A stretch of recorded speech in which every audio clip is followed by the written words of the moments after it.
Bem, e a oposição protocolou na Câmara dos Deputados o projeto de lei que anistia políticos que cometeram ilícitos eleitorais desde 2016, medida que beneficiaria o ex-presidente Jair Bolsonaro.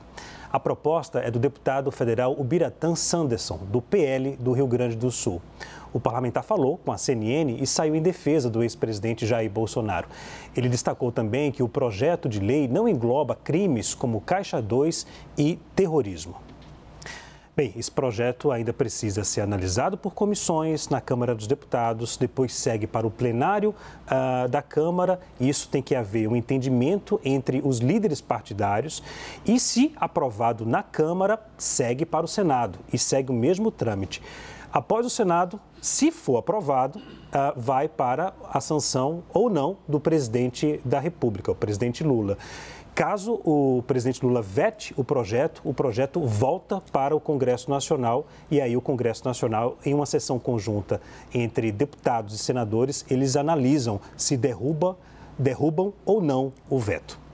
Vou saber aqui da Sila. Sila, é uma tentativa de salvar, é um caminho para poder tentar contornar a situação, mas é um caminho que eu acho que depende muito do time político do Congresso Nacional, né? Exatamente, acho que depende do time político, mas muitas ações desse tipo vão vir agora. E aproveitando o que estava falando a Denise, o ex-presidente Bolsonaro, ele ganha agora um protagonismo, né, que ele não estava tendo. Veja, o ex-presidente estava calado, né, desde a eleição, e agora sim ele está viajando, ele está falando, inclusive falou para se defender, e ele ganha um protagonismo. Eu vou fazer aqui um paralelo que não é a mesma coisa, porque é outro tipo de processo, mas isso acontece com Donald Trump nos Estados Unidos. Toda vez que aparece um processo contra ele, ele cresce ali e ele está disputando ali no partido dele, que é o Partido Republicano, vai disputar as primárias do próximo ano. Então, num ambiente tão polarizado e com as pessoas tão engajadas, veja, completando o que o Vinícius trouxe a respeito da nossa pesquisa, é importante dizer que apenas 7% dos eleitores de Bolsonaro acreditavam que ele tem alguma culpa nesse processo para ficar inelegível, apenas 7%. Aí você tem 72% de eleitores de Lula que consideravam sim que ele é culpado. E você tem aqueles eleitores nem ali no meio do caminho que, como eu falei, precisam ser conquistados. Então, Bolsonaro tem sim um protagonismo pela frente como cabo eleitoral. Ele até falou essa frase hoje, né, ontem, dizendo que ele vai ser um cabo eleitoral de luxo, né, mas o apoio dele, sem dúvida, é importante. E aí, queria também concordar com a Janaína sobre o que ela falou dele ficar insistindo. Isso custou, inclusive, a eleição, né, Janaína? Quer dizer, ele ficou insistindo no assunto da vacina e da urna eletrônica, que eram assuntos que não interessavam a esse eleitor de centro, nem que ele precisava conquistar. Agora, eu acho que não, a direita não está em maus lençóis. Acho que a direita passou a ter muitas alternativas, passou a existir, né? A gente não chamava de direita, a gente chamava de campo azul, campo vermelho, hoje se chama direita, com muitos candidatos, e também porque a gente vive uma maré de oposição no mundo. Nesse mundo polarizado, a gente tem muitos governos que entram em looping. O governo é eleito já com metade da população não apoiando, não dando popularidade, e fica difícil a reeleição. Não estou dizendo que isso vai acontecer aqui no Brasil na próxima eleição, mas o campo de oposição tem sim chances nesse mundo polarizado. Posso só explicar o que eu quis dizer com dramático? Claro. Vamos lá. A inelegibilidade do Bolsonaro favorece a direita para as eleições de 26, eleições presidenciais. Por quê? Porque permite que novos quadros se fortaleçam. Exato. Né? Seja Tarcísio, seja Zema, eu venho falando também do Roberto Campos Neto, com essa oposição que o Lula criou contra ele, e outros tantos quadros. Então, nesse sentido, a direita se fortalece. Penso até que para a esquerda esse julgamento seja ruim, porque o presidente Lula gosta de antagonizar com o ex-presidente Bolsonaro. Quando eu digo dramático, eu estou me referindo ao fundamento da decisão. O fundamento, muito embora, né, tenha se tentado dizer que foi a tal reunião, o fundamento foi o ataque à justiça eleitoral. Foi o ataque ao sistema, foi o questionamento às urnas. Não foi só Bolsonaro que fez isso. Outros políticos de direita ou de extrema-direita, como queiram chamar, têm também processos pendurados lá na Justiça Eleitoral. Você acha que isso pode recair para outros parlamentares? Sim, porque... Cria uma jurisprudência. Porque assim, hoje eles deixaram muito claro. Eles deixaram muito claro. Não se pode admitir o ataque à justiça. Então, eles criaram, de certa forma, uma nova causa de inelegibilidade, uma nova causa, uma nova forma de abuso de poder político. Essa acusação que tornou Bolsonaro inelegível, ela pode ser aplicada a outros quadros. Nesse sentido, a direita está numa situação dramática. Então, o que eu penso? Por que eu estou destacando isso? Porque não adianta agora criticar, o julgamento foi feito, está aí. Essas pessoas têm que rever a sua forma de atuar, que foi o que o presidente não fez, porque outros podem ser caçados no futuro próximo. Gente eleita, inclusive. Teve até uma parte um pouco educativa, né, desse mas é importante, né? Porque, veja, eu realmente não concordo juridicamente, mas eu preciso explicar, olha, eu posso não concordar, mas aconteceu, então parem, porque ele não será o último, entendeu? Vinícius, antes de lhe passar a palavra, eu pensei aqui uma parte da fala da ministra Carmen Lúcia mais cedo, durante o voto dela, que tem conexão com essa fala da Janaína. A ministra Carmen Lúcia disse assim, abre aspas, ataque deliberado, ataque a ministros, e ela citou o nome, ao ministro Roberto Barroso, Edson Fachin e Alexandre de Moraes, de forma contundente, fecha aspas. Em outro trecho, abre aspas, não se pode fazer achaques a ministros do Supremo Tribunal Federal, fecha aspas. Foi justamente esse trecho. É isso, e não foi só o ex-presidente. Outros também. Se ele está ficando inelegível por causa disso, pode acontecer com outros. Né? Então, assim, esse pessoal precisa rever. O que o presidente não fez quando deveria, e Sila falou bem, perdeu por causa disso, porque no lugar de ir atrás de voto, de apresentar propostas, de mostrar o que foi feito, não. Ele ficou nessa mesma tecla. Perdeu, ficou inelegível. Então, os demais têm que aprender, né? Ainda que não acho justo, ok, mas aconteceu.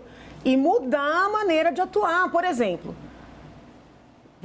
já houve um deputado preso por fazer vídeo agredindo, xingando, ameaçando ministros. Eu critiquei, entendi que a condenação foi desproporcional, 9 anos, por causa de um vídeo.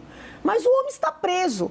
O que o outro foi subir na tribuna para xingar o ministro também, compreende? É nesse sentido que essa direita mais à direita precisa rever, porque senão vão começar a ser caçados, vão começar a ser retirados, e aí as normas eleitorais são sempre complexas, não raras vezes sai um quadro de direita e entra um de esquerda no lugar. Daqui a pouco nós temos um Congresso completamente diferente do que foi eleito, porque este argumento permite tirar mais gente. Não sei se é duro, porque é muito técnico, eu não sei se está ficando claro, sim, mas está claro, mas é preocupante. Claro. Eu conversei com um dos parlamentares da base que me disse o seguinte, pediu reserva no nome. Não podemos criticar o sistema eleitoral. Cadê a imunidade parlamentar? Vinícius, como é que você avalia essa frase? Leandro, a imunidade parlamentar, né? Eu que fui parlamentar por um tempo, eu sempre pensava até que ponto vai nosso respeito ao próximo, o ataque a pessoas, né, versus ataque a ideias e projetos. E aí trago um pouco das reflexões dos meus colegas aqui, que eu tendo a concordar com muita coisa que foi dita, gente. Sabe aquela velha frase? A gente às vezes pratica ela dentro de casa, né, mas com os amigos, nos negócios, na política. Você prefere ser feliz ou prefere ter razão? Né? Muitas vezes a gente quer ter razão 100% das nossas decisões, dos nossos pontos, e a gente só arruma briga e não consegue resultado nenhum. E nesse do prefere ser feliz ou ter razão, eu vou levar para a política agora. Quando eu entrei na política, gente, eu fui com o meu jeito empreendedor, aí me candidatei por um partido, né, liberal, aí fui ler Mises, Hayek, Friedman. Se você quiser aplicar 100% do que está no livro na hora H lá, você não vai conseguir fazer nada. Quem quer tudo do seu jeito não consegue nada. Você precisa elencar prioridades, escolher as guerras que você vai comprar, as batalhas que você quer comprar. E aí, nesse ponto, Janaína, o presidente Bolsonaro, né, quando você fala insistiu num comportamento, estava muito agressivo e muito, sabe, algumas críticas e que desgastava ele politicamente. Por mais que eu ache, as decisões do Supremo ou do TSE têm que ser técnicas. As decisões têm que ser baseadas na Constituição e na lei estritamente. A política faz parte do ser humano. Você ataca pessoalmente, continua insistindo nesse padrão, uma hora o negócio vai voltar contra você no mínimo detalhe ou no mínimo escorregão que você der. Então, vamos escolher as nossas batalhas. Poit, aí não. Prefiro o Bolsonaro que vai lá e fala tudo que a gente acha e não tem medo, não sei o quê. Tá bom, mas olha o que deu. Importante a gente também ter inteligência emocional, estratégia numa batalha. Então, eu queria deixar esse ponto claro aqui, porque no Congresso, Leandro, quando eu lutei lá pelo marco legal das startups, por exemplo, mas eu precisava de voto de todo mundo. Eu preciso atacar pessoalmente, tentar contar a honra do cara do PT, ou do PSOL, ou da esquerda? Não preciso. Vou atacar os projetos, vamos jogar na bola, sabe? Porque eu sei que tem coisas maiores. A gente perde uma batalha pequena para ganhar uma maior ali na frente. Então, pessoal, vamos mudar a lei, vamos botar gente mais nova lá. O sistema é desse jeito aí, ó. Aí o sistema venceu. Né? Olha lá, o cara que vai para o STF é o mesmo que julga o senador e por isso que o senador não tem coragem de não indicar ou não aprovar o cara para o STF. Então o que a gente pode fazer? Vamos mudar o sistema, não adianta ficar só brigando e enfrentando.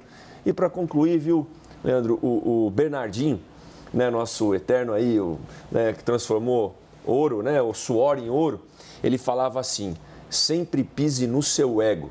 Né? O que quer dizer isso? Quando a gente atinge uma posição muito grande na vida, pensa no presidente da República, você começa a ficar muito confiante, achar que sempre você está certo e às vezes quem te critica se afasta. Quem te critica não tem vez. E aí ficam só os bajuladores. Aí acontece isso. Rapaz, eu vou lá e vou atacar o STF na minha fala. Ótima ideia, faz isso, vai dar certo. Eu vou lá e vou falar que eu só saio morto ou preso lá na Paulista. Opa, muito boa ideia. Mas é lógico que é uma ideia ruim. Não é essa a batalha que tem que comprar nesse momento. Então, me alonguei um pouco para dar exemplo do nosso dia a dia, gente, porque acredito, né, Jana, isso prejudicou muito o presidente Bolsonaro. E o país. E o país. Prejudicou o país.